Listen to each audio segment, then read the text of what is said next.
9절의 말씀입니다. 시편 111편입니다. 9절에서 10절 사이의 말씀입니다. 시편 111편입니다. 9절에서 10절. 자, 오늘 2절밖에 안 되니까요. 오늘 우리가 한 목소리로 같이 읽겠습니다. 시작. 여호와께서 그의 백성을 속량하시며 그의 언약을 영원히 세우셨으니 그의 이름이 거룩하고 지존하시도다. 여호와를 경외함이 지혜의 근본이라. 그의 계명을 지키는 자는 다 훌륭한 지각을 가진 자이니 여호와를 찬양함이 영원히 계속되리로다. 아멘. 오늘은 2024년 올해 마지막 금요 예배지요. 또 새해를 소망하고 기대하는 마음으로 하나님께 달려갈 것인데 한 해를 좀 정리하는 마음으로 오늘 말씀을 여러분과 함께 나누고자 합니다. 자, 우리가 읽은 이 2절의 말씀은 우리의 신앙의 근본이 어디에 있는지를 아주 분명하게 알려주고 있습니다. 자, 10절 보세요. 초반부에 뭐라고 시인이 말합니까? 여호와를 경외함이 지혜의 근본이라. 자, 여기서 얘기하는 지혜는 단지 어떤 문제를 풀어가는 노하우, 그런 능력 정도를 언급하는 것이 아닙니다. 본문에 사용된 이 지혜는요, 인생 전반에 대한 해결 능력, 그러니까 구원을 얘기하는 겁니다. 그러니까 구원의 능력이 어디에 있느냐? 그건 오직 하나님께 있다, 이렇게 말하는 것입니다. 그러니까 구원의 능력이 되는 것은 여호와를 경외하는 것에 있다라는 것이 오늘 시인이 우리에게 들려주고 싶은 말씀입니다. 여러분, 맞습니다. 우리 인생의 구원의 능력은 오직 하나님께 있습니다. 할렐루야. 하나님께 있다라고 믿고는 있지만 다른 것에도 있다라고 생각하는 것이 혹시 우리 마음일지도 모릅니다만 오늘 시편 말씀은 분명히 말씀합니다. 오직 하나님께 있도다. 할렐루야. 우리의 인생의 구원의 문제, 삶의 문제의 전반적인 해결 능력은 오직 하나님께 있는 거예요. 그러니까 우리를 구원하실 수 있는 유일한 이 능력 가진 하나님을 의지하는 것이 그게 우리가 구원을 얻는 길이 된다라는 것이죠.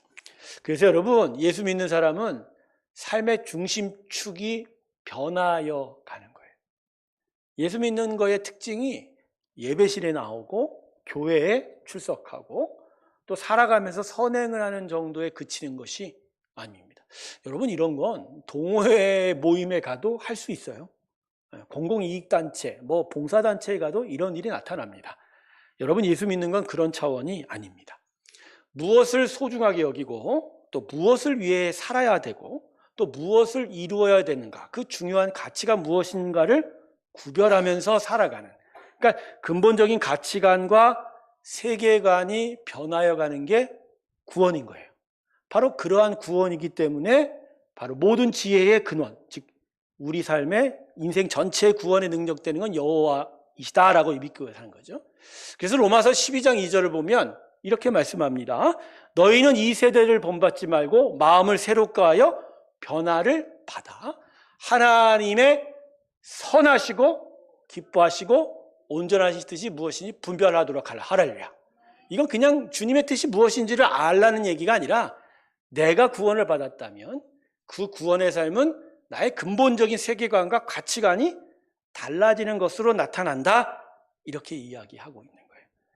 그래서 여러분, 우리의 신앙의 근본은 두 가지예요. 첫 번째, 구원의 능력은 오직 하나님께 있다. 할렐루야. 바로 그 하나님을 내가 믿는 것이다. 이게 구원의 능력인 거죠. 성도 여러분, 예수의 사람은 분명히 세상과는 다른 확실한 근본을 가지고 있습니다. 지금 제가 말씀드렸듯이 하나님이 구원의 능력 된다는 걸 믿는 거죠. 이걸 좀 더 구체적으로 풀어가면 일단 첫 번째, 하나님은 살아계시다. 할렐루야. 첫 번째 뭐라고요? 하나. 두 번째, 그 살아계신 하나님이 지금도 모든 세상과 우리의 역사를 다스리고 계신다. 네. 그리고 세 번째, 이 하나님을 나는 예배한다. 네 번째는 그리고 이 하나님의 능력을 통해서 나의 인생의 구원과 문제를 풀어간다. 그리고 이 네 가지를 나의 구원의 근본적인 것으로 믿고 의지하는 것이다. 할렐루야. 여러분, 이 5가지가 여러분 마음 가운데 귀하게 새겨지시길 주님의 이름으로 축원합니다. 다시 반복해 드릴까요? 첫 번째, 하나님은 살아계시다. 그리고 두 번째, 그 살아계신 하나님이 우리를 다스리신다. 세상을 다스린다. 세 번째는 난 그 하나님을 예배한다. 네 번째는 그 하나님의 능력이 나의 삶을 지금도 해결하고 계신다. 그리고 마지막 다섯 가지는 이 네 가지를 통해서 나는 믿음으로 살아간다. 할렐루야. 예, 나중에 또 말씀드릴게요. 이 다섯 가지가 세상과 다른 근본인 것이죠. 자, 그러면 예수의 사람이 이렇게 삶의 근본이 바뀌면서까지 하나님을 믿는 근본적인 이유가 무엇일까요? 자, 본문 9절을 보십시오. 여러분 다시 한번 읽어주시겠습니까? 같이 읽습니다. 시작.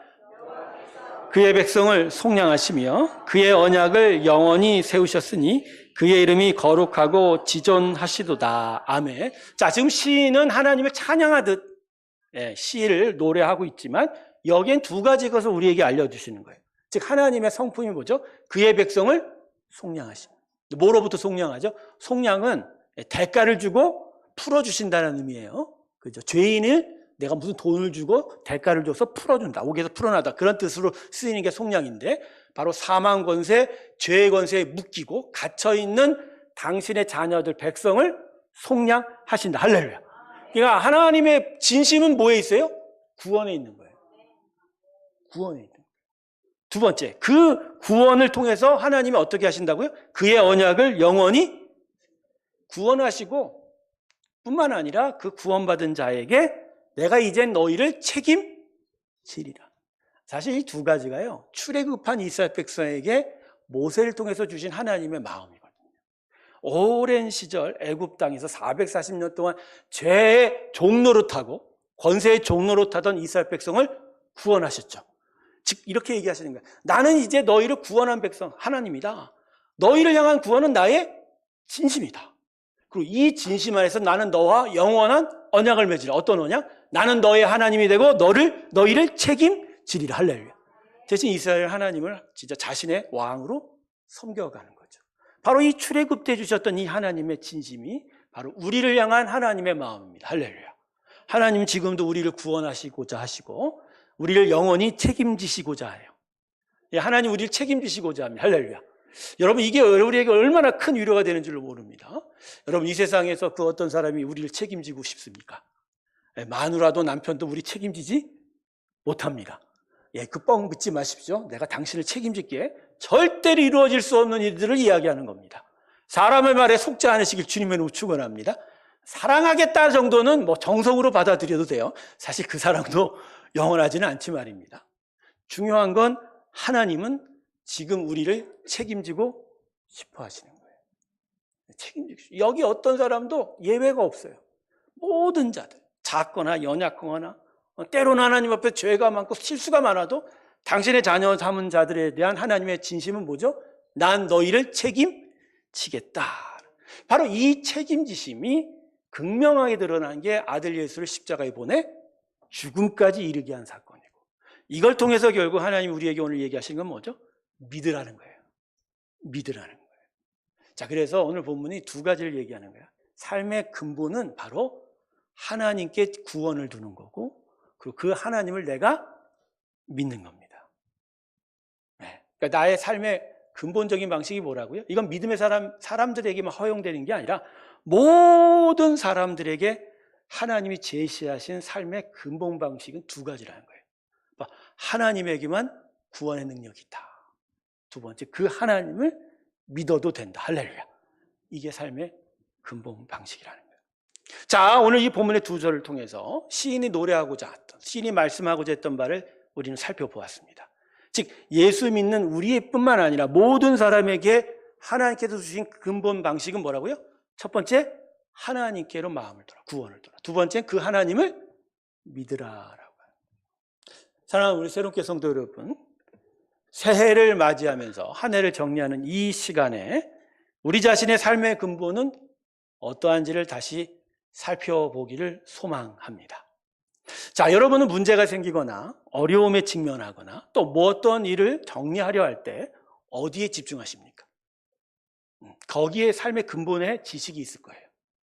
여러분은 여러분의 모든 문제 안에서 그 문제가 일어날 때마다 해결 능력을 어디를 보면서 구하고 계십니까? 거기에 우리의 삶의 근본이 있을 겁니다. 다사다난했던 2024년이 뒤로 가고 그래도 소망과 기대를 품은 새해가 다가올 때 우리에게는 이 다사다난했던 한 해, 우리의 모든 갈등과 아픔과 어려움 속에서 하나님을 볼 수 있는 지혜가 있어야 됩니다. 네. 호세아서 6장 1절에는 오라 우리가 여호와께 돌아가자 했습니다.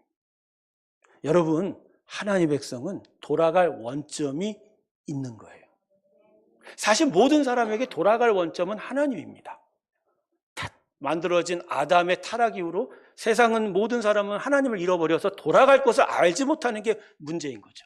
그러나 사람에게 두신 하나님의 삶의 근본은 아까도 얘기했지, 하나님께 구원의 능력이 있다. 그래서 어떤 문제 앞에서라도, 어떤 능력 앞에서, 어떤 갈등 속에서라도 우리가 바라봐야 될 것은 뭐라고요?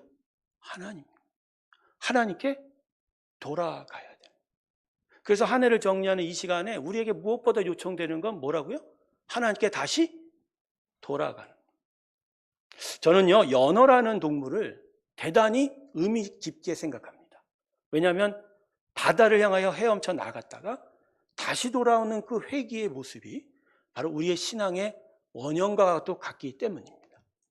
태어난 사람의 형상은 하나님에 의하여 만들어졌지만 그러나 타락한 심성으로 태어나고 온갖 세상의 유혹 때문에 세상을 향하여 나아갈 수밖에 없게 되는 것이 우리의 삶의 실존입니다. 그럼에도 불구하고 그 실존 속에서 계속 삶의 구원의 해결 능력을 찾기 위해서 계속 돌아와는 그 모습이 바로 연어의 모습과도 같다라는 것이죠. 성도 여러분, 다시 하나님께로 돌아가시는 귀한 시간들을 얻으시길 주님의 이름으로 축원합니다. 여러분, 지금 하나님께 돌아가고 계십니까? 돌아가고 계세요? 하나님께로 여러분의 마음을 들여가고 계세요? 한 해 동안 여러 어려움들이 있었고 슬프고 아픈 일이 있었는데 이 모든 것의 해결 능력은 오직 하나님께 있단 말입니다. 그걸 고백하면서 하나님께 마음을 드리는 거죠. 하나님, 나의 인생이 올해와 같지 않고 내년에는 정말 하나님의 크신 은혜 안에서 살게 해 주십시오. 이 하나님의 은혜가 아니고서는 나는 살 수 없습니다 라고 고백하는 것. 바로 이러한 고백이야말로 우리가 진짜 하나님이 우리에게 주신 삶의 근본을 우리가 분명하게 기억하고 있는 것이라고 할 수 있습니다. 다시 한번 말씀드립니다. 사람은 하나님께 돌아가야 합니다. 예수의 사람은 바로 돌아갈 그 원점을 세상 사람보다 더 분명히 알고 있다는 겁니다. 그래서 우리는 언제 어떤 때라도 어디로 가야 됩니까? 하나님께로 돌아가야 돼요. 하나님께로 돌아가시길 주님의 이름으로 축원합니다. 그렇다면 이렇게 물어보는 게 낫겠죠? 하나님께 한 해를 마무리하면서 하나님, 내가 얼마만큼 하나님으로부터 떨어져 있습니까? 라고 물어보는 게 훨씬 맞을 겁니다. 여러분, 오늘 기도하실 때 이거 먼저 물어보세요. 나는 한 해 동안 하나님으로부터 얼마나 떨어져 있었습니까? 어느 정도로 벗어나 있었습니까? 어느 정도로 멀리 가 버렸는지요. 하나님, 내가 지금 어디에 위치하는지를 알려주시고 다시 하나님께로 되돌아갈 수 있는 은혜를 허락하여 주십시오. 할렐루야. 전 그런 점에서 예수 사람들에게 필요한, 지금 이 시절에 더더욱 필요한 마음이 가난한 심령이라고 생각합니다. 무슨 심령이요? 가난이라는 건 뭐죠? 부족하니까. 그게 나에게 너무 큰 고통이 된다는 거거든요. 근데 예수님께서 뭐라고 말씀하셨어요? 가난한 자는 뭐가 있다고요?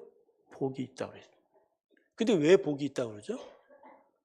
가난한 자체가 복이 있는 건 아니고요.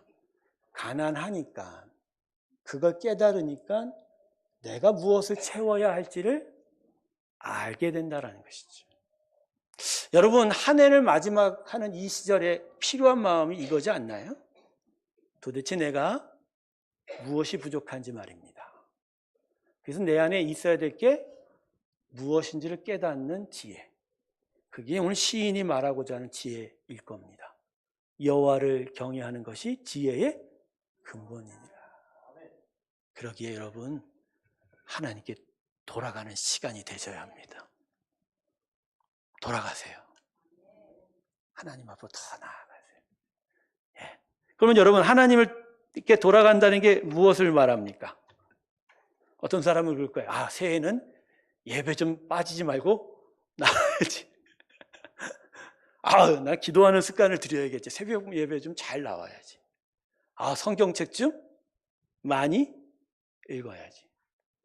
물론 다 맞는 말이에요. 근데 그건 방법이잖아요. 그러니까 1차적인 게 아니에요. 그것이 있기 이전의 마음이 필요한 거예요. 바로 그게 오늘 시인이 말한 또 다른 의미인 거예요. 즉 여호와를 경외함이 지혜의 근본이라는 말의 또 다른 것이 그거예요. 즉 나는 하나님 없이는 살 수 없어요를 분명하게 고백하는 일입니다.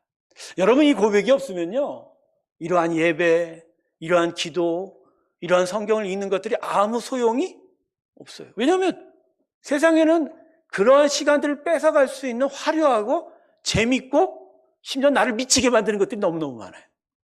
지금이야 연말되고 연초되니까 그래도 바짝 하나님 앞에 좀 뭔가 좀 또 은혜롭게 서봐야 되지 않은 마음이 좀 강하다. 또 살다 보면 우리는 알지 않습니까? 얼마나 세상이 유혹이 힘이 셉니까? 거기에 한눈 팔기 시작하면 제가 또다시 읊어드릴게요. 봄 되면 꼭 구경 가야 돼요. 여름 되면 파도가 일렁이는 바다를 찾아가야 되고, 가을 되면요 단풍 바라 가야 돼요. 겨울 되면요 추워서 집에 있을 줄 알았더니 스키장 가요, 요새는. 그죠? 그러니까 이런 것들이 방법론으로 어떤 수단을 통해서는 이루어지지 않아요. 마음의 가장 깊은 고백이 바뀌어야 돼요. 난 하나님 아니면 살 수 없다. 이게 결국 하나님 우리에게 원하시는 삶의 근본이 바뀌는 거예요. 여러분, 말로만 하나님 없으면 살 수 없습니다 얘기하지 마세요. 그 하나님 이미 우리에게 속은 지 오래입니다. 우리 권사님들 왜 웃으시지? 아, 본인의 범죄를 자백하시는 겁니까? 고개를 끄덕끄덕 거리시. 네, 여러분, 하나님은 절대 우리에게 속지 않으십니다. 다만 오래 기다리고 참으실 뿐이라는 거예요. 그래서 오늘도 우리에게 또다시 은혜를 베푸시고 우리에게 이 고백을 잊기를 요청하는 거예요. 그리고 그 고백 가운데 함께 하셔서 우리에게 진짜 구원의 참 능력 되기를 바라신다. 할렐루야. 오늘 여러분 이거 놓고 우리 같이 기도합시다. 다른 기도가 필요 없습니다. 거창하게 내년부터는 뭐 하겠습니다. 아이, 그런 거 하지 마세요. 마음에 가장 근본적인 고백이 진실되게 바뀌기 원합니다. 하나님, 난 하나님 없이는 살 수 없습니다. 그 하나님의 능력만이 날 구원하실 수 있습니다. 그 하나님을 내가 온전히 믿고 의지하도록 나에게 올해가 가기 전에 더 큰 은혜를 부어 주십시오. 여기서부터 여러분의 고백이 살아난다면 여러분의 삶에 참된 구원의 기쁨과 평강이 함께할 줄로 믿습니다. 우리 다 같이 눈을 감고 이번 올해 마지막 이 금요예배 시간에 우리 자신을 향한 하나님의 마음을 헤아려 가면서 나아가겠습니다. 자, 먼저 기도 제목은 하나님께 묻고 답하는 그 제목은 하나님, 내가 지금 하나님으로부터 얼마나 멀리 떨어져 있습니까? 우리 겸손히 하나님께 물어보며 그분의 마음을 헤아려보는 귀한 묵상의 시간 되기 원하며 조용히 우리 하나님께 내가 얼마나 하나님께 멀리 떨어져 있는지를 묻고 그분의 마음을 헤아리며 나아갑니다. 기도하겠습니다.